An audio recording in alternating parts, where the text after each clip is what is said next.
video is a little different. I would first like to say this video was inspired by someone close to me that did a video, a tribute, a commemoration video in honor of the grandmother's birthday that passed away. And some of you guys don't know, but you will know throughout this channel, and if you know me personally, you know I lost my mother 6 years ago. I'm gonna try my hardest not to cry and push through this, because I never, in all honesty, got to grieve my mother properly. I was robbed of me by so many people in my family, but hopefully one day I will. I can't say I don't miss my mom. June 20th will be her birthday, which will be, I'm shooting this video today, but it will be tomorrow when this video goes up. When I reflect, so this is not scripted, this is just me speaking from my heart. And this takes so much courage from me, if you know me, so just bear with me. But I just want to touch on so much great things about my mom and how much I really do miss my mom. But we're gonna get through this. So my mom came here from Haiti. She was pregnant with my sister, and she came with me after my father died. She came here, she wanted better.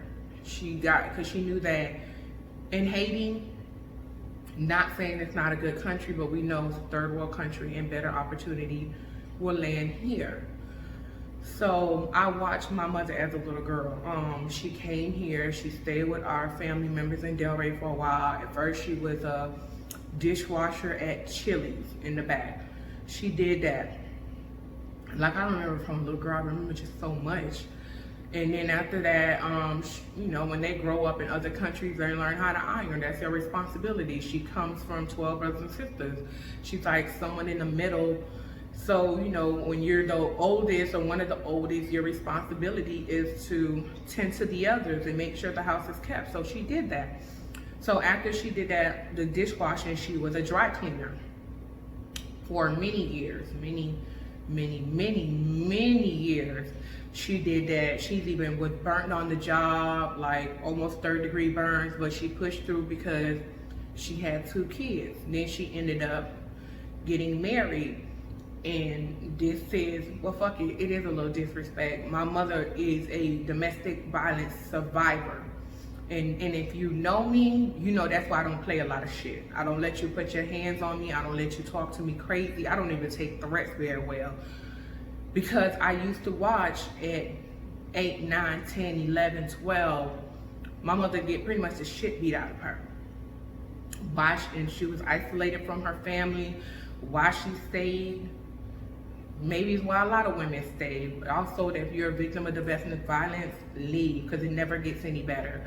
I watched my mom at 11 years old. She was pregnant with my brother, and her then husband at that time, and I will never, ever, ever forget this as long as I live, filled up the tub full of hot water and bleach. My mother was like 8 months pregnant, and tried to drown and kill her. So that's why I'm big on, I believe if they hit you once, they'll hit you twice.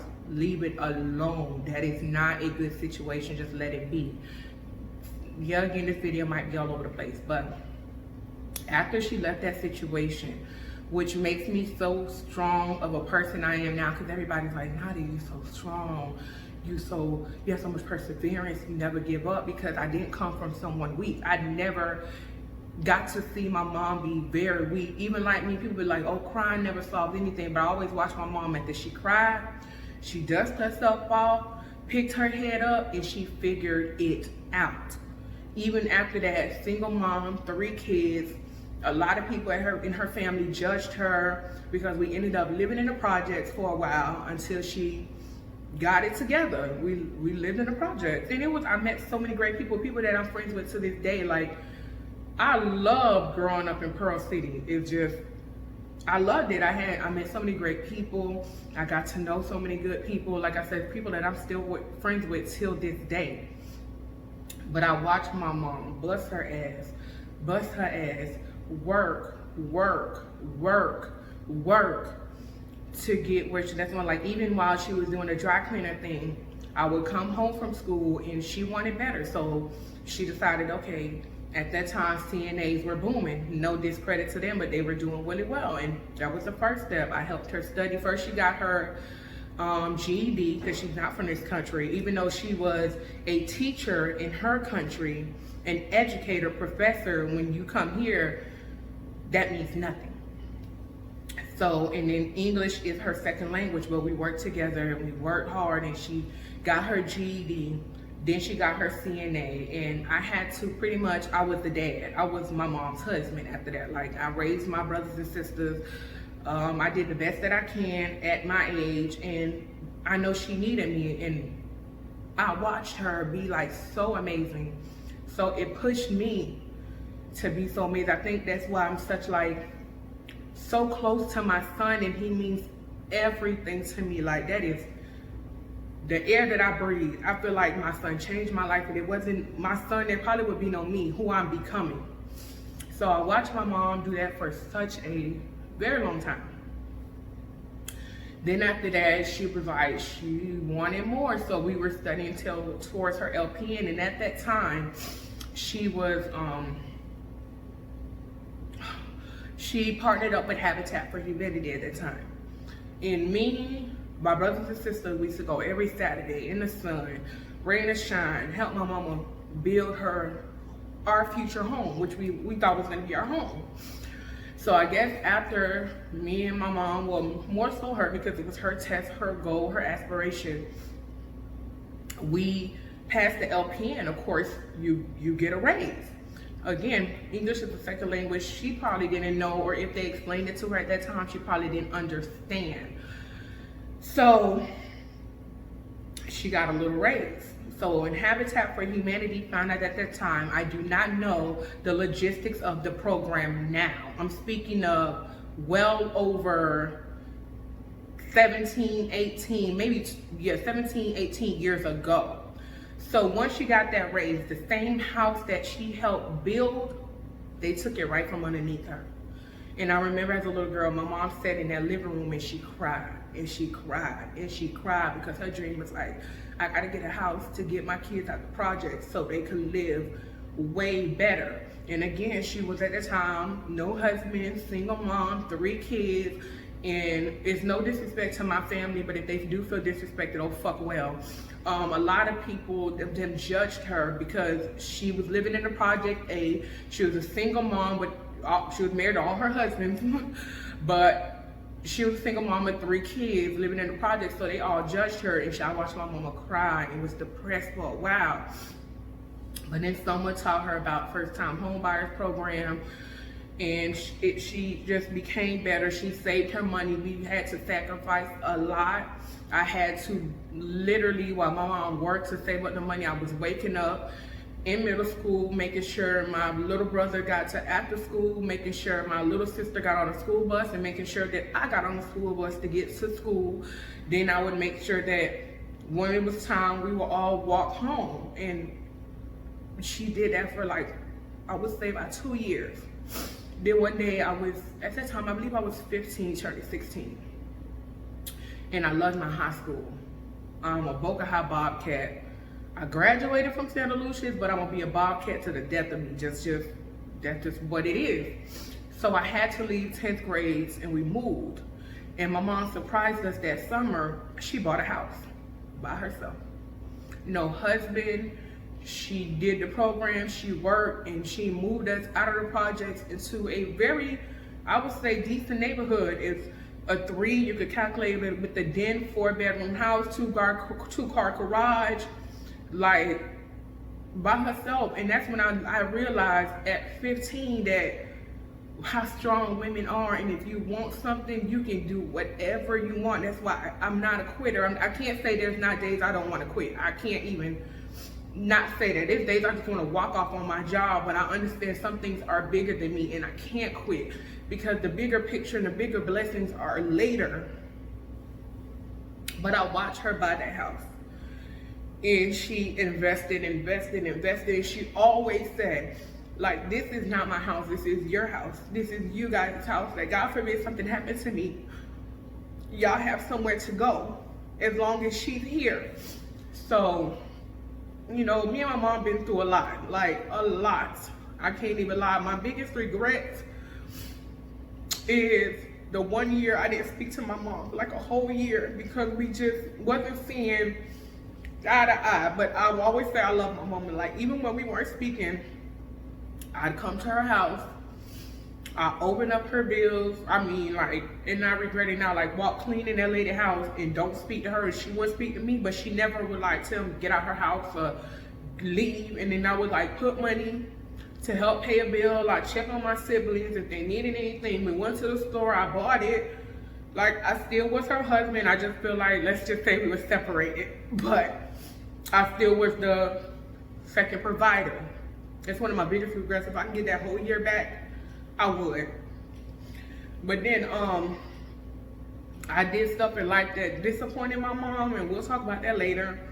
But I can say she never stopped loving me. No matter what it was, she just never ever stopped loving me. Like, to her, and I got it later, like towards the end, she was like, and it's crazy, you're not supposed to have favorite kids, but I was her favorite child. She was like, I never really gave her any problems outside of bullshit, and I knew better. But when she always say, when I needed you, you was there. If I never ever got remarried or had another man, I know that, like I said, I'm her husband, I'm her man, I'm her daughter, I'm her everything, and she was everything to me. But we're gonna move forward between a lot of other things. So my video is jumping around. It's just, I'm speaking from my heart and what's coming in my mind while I'm making this video. But when I had my son, when I got pregnant with my son, I was scared. I'll be the first one to say, I think I never wanted kids because I was so selfish, but I was so scared. And I was more so scared of how men are, because I watched so much, and I seen my friends and my homegirls like go through hell with these dudes, and I always never wanted to just not have someone help me raise my son. Like I didn't want to be like a single struggling parent. It's no knockoff to anybody that is. I just never wanted that for me because I watched it with so many people that I loved and cared about, and I'm like, I don't want that for me. But when I got pregnant, I was petrified. I was scared. Everybody around me was calm. My mom, she was like, only thing is like, she just hoped I didn't have a baby with a loser. My son's dad, who is an amazing father, if I had to do it all over again, I would do it all over again with the same person, because he worshiped the ground our son walk on. Like, I can never take that away from him, despite anything we ever been through. That man is a phenomenal dad to our son. And if my son becomes even half the man he is, I will be okay. I will be okay, because he's a really great father, and he teaches our son how to be a really great person, a great man. But I was scared. So I remember when I first told my son's dad, and I was like, I don't know what I want to do. And he was like, no, you're not going to get rid of my baby. And I'm like, well, this is my life. And then I told my mom I was pregnant, and she was like, oh, if you get rid of that baby, just consider yourself out of my life. We'll never speak again. And when I die, I'm going to make sure they know that you're not allowed at my funeral. I'm like, well, damn. Behind a baby that I got to carry? She was like, that's not your baby. That's your gift to me. You don't know how long I'm going to be here, and your siblings are still young. And even though you're not married, I feel like this is my gift. So my pregnancy, we weren't that close, because I could feel like she was a little disappointed of how it happened, but it happened. But when I had my son, that bond between them was like something I wish for, because knowing if you have Haitian parents, they rarely say I love you. They feel like their actions are a way of saying they love you, and I get it now. I didn't get it then, but I get it now. But she would, but I also now as a mother, I tell my son every day, throughout the day, even before I get off the phone with him, when I leave his presence, I let him know how much I love him, and how much he means so much to me, and how much he has improved my life by being in my life. Because I don't know where I would be if I didn't have my son. I'm not gonna even sit here and act like I got it mapped out. That is literally my life, my heart, I found my body. But I watched my mom and my son have a bond like this from the, like, I literally felt like I had that baby, but it was his dad's baby and my mom's baby. I was just a vessel that God used to carry that baby. So, they had such a great mom. My mama loved him. She used to take him to church with him. And I remember that's how my son is like, Dro like to eat. And Dro like real food. Like, he'll parlay with Chick-fil-A or whatever, but my son loves home cooked meals. So whoever marries my son, he like home cooked meals because that's what his mama do, and that's what his grandma do, and that's what his other grandmother does. Like, he knows cooked meals. So they had a ritual. When my mother got sick, I gave her my place and moved back home with her to help her. When my mother, I would go to work, and then my sister or me, depending on the schedule, would pick up my son. My mama had a routine because at that time she had got really, really sick and she was on disability. But the ray of sunshine was my son in the morning and my son walking in the afternoon from daycare. And they had a routine that everybody in the house knew, leave him alone. She would literally, whenever she knew he was coming home, whether she cooked it, whether she picked it up, leaving the doctor's appointment, she would literally have his food laid out, his bib laid out, or something so he can dirty himself. She would sit down and they would have dinner. It'd be them two, nobody else invited to the party. They would sit down, and he probably was 1, 2 at the time, but he knew that when he bust through that door, grandma had rice and beans ready for him, or fish, or oxtail. He just knew that his little belly was gonna be plump,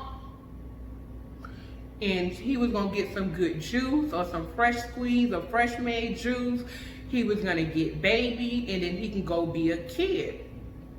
And that's one of the things I miss the most. And it's crazy as it sounds, now that my son is 8, my mom passed him away when he was 2. He still remembers that. Like, he still, and that is one of my favorite memories of my son and my mom. Like, I wish that I would have took more pictures and more videos, because I seen my mom show my son so much love. I felt like she was able to get a second chance, but she knew that was a blessing because she loved my baby. Like, she don't tell my baby no. Like, she'll tell me no, she'll tell my brother no, she'll tell my sister no, but Dro get a yes. You couldn't even raise your voice at Dro around my mama before she checked you. And that's why I try to make him never forget her. Like, if you take my son to the cemetery, he can tell you exactly where my mother's buried at. Like, he could tell you exactly where she's at. But today is her birthday. And I just want to, even though I pray, I feel her all the time. Like, that's why I say I have so many guardian angels, but I know that one got a shield wrapped around me so strong that nothing can touch me, even if it's temporary. My mother and my father, that's why I'm so, like, sometimes I have peace, because she always said my dad was the love of her life. Like, that was her soulmate. And when he died, she knew that she would never love nobody the same way, but she would date. But she always said, like, my dad was everything. Like, they just had a bond that nobody understands. So that gives me peace, because I feel like now she's with her soulmate. Even though I miss her in the flesh, and I've accomplished so much, I've graduated college, done so many things, I just wish sometimes that she was here. Even though I feel her is no different when they're in the flesh. It's a whole different feeling when they're in the flesh compared to when they're in the spirit. But that gives me so much peace, and I just want to say thank you, Mom, for being who you are. You taught me strength, you taught me courage, you taught me determination, you taught me to never give up. Now that I got older, I understood so many things my mom would say. Well, this person's not your friend, and you will understand when you're a mom, and things that I used to disregard and brush off. Now that I'll be turning 33 soon, I just wish that she can see, even though I know she can, but I wish that she can see what I'm becoming. I'm not there yet, but I know I'm going to get there. And it's because of who she raised me to be as a woman. Like, I can never thank you enough for, you gave me a strength that I don't even know I have. Like, when I want to be weak and when I want to give up, I just know I can't, because a lot of it is bigger than me. I'm just the vessel. That's why I go so hard. And I sometimes feel like I'm becoming my mom, because I watch my mom work so hard for so long. Damn near up until she got too sick to work. And even when she was sick, she would always say, I can't wait to get better so I can go to work. I can't wait to get better because I miss the patients. But I just thank you. I love you so much. I know you're with me every day, because I really do feel it. I just pray that one day, but I know they say from reading and other people that you can't come to me in a dream yet because I haven't grieved properly. But that's something I really wish that you just come in a dream and just talk to me. Tell me something. But 6 years later, it is your birthday. Happy birthday. I love you so much. Me, Droze, Alex, Bettina, Lewis, so many of us, we just miss you so much, because you were just an amazing person. Like, you don't even understand that. I always tell myself, if I could even be half the woman that you were, and my son see that, I would feel like I didn't fail him and I didn't fail you. I just always hope that you're proud of me, that you're proud of what I'm doing, that you're proud of my plans, that you admire and proud of the mom that I've become. And I just miss you, and I just want to tell you happy birthday. And God, give me a while now, because I want to be a great grandmother that doesn't listen and raise hell. But I know when that time comes, I can't wait to hug you, smell you, and just look into your face and just tell you how much I love you. So again, happy birthday. And I don't know what else to say. So anybody that's lost a parent, and I heard losing a child, and I never want to feel that pain. But that's a different type of pain. Even a grandmother, because a lot of us, even though we had mothers, our grandmothers raised us. And I lost both grandmothers. That's why I always say I have 6 guardian angels standing in all corners protecting me. But I know it's a different type of hurt, a different type of pain, a different type of grief, a different type of grieving.